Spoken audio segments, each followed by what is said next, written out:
Yo, happy Sunday sa lahat. Another cooking, another day. Tara, samahan nyo ako. Magluluto tayo ng Max Fried Chicken ng Japan. Ito ang ingredients natin.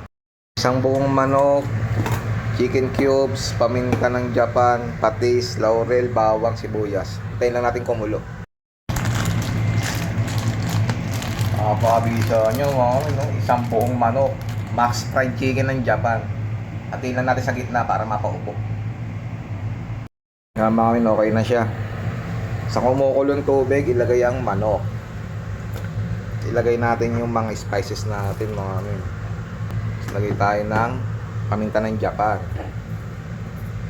Ilagay tayo ng patis.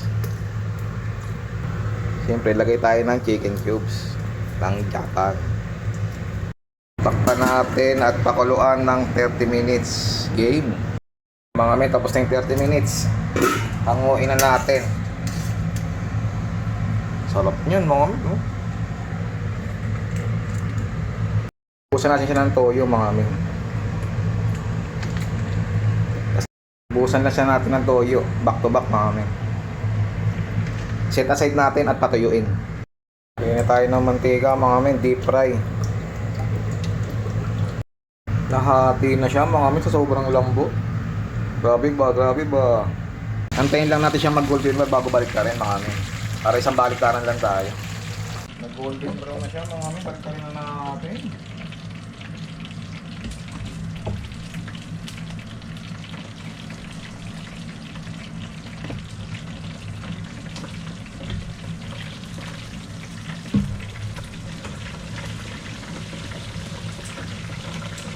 Diba?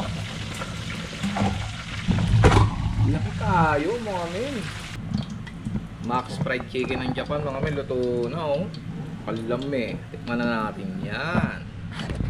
Yung mga min, the moment of truth. Tikman na natin ang Max Fried Chicken ng Japan. Thank you Lord. Kadami mas. Kalami. Ah. Grabe ba oh. Max Fried Chicken ng Japan mga min. Tapos meron kang easy gravy, hindi ako masapahan. Ano kung napaka-basic. Thank you Lord. Kadami. Kaya tayo guys. Upo kayong buot. Paborito ko sa lahat, yung puwet. Yung kalami mga min.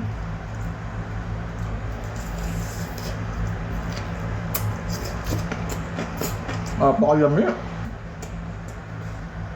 Ingat.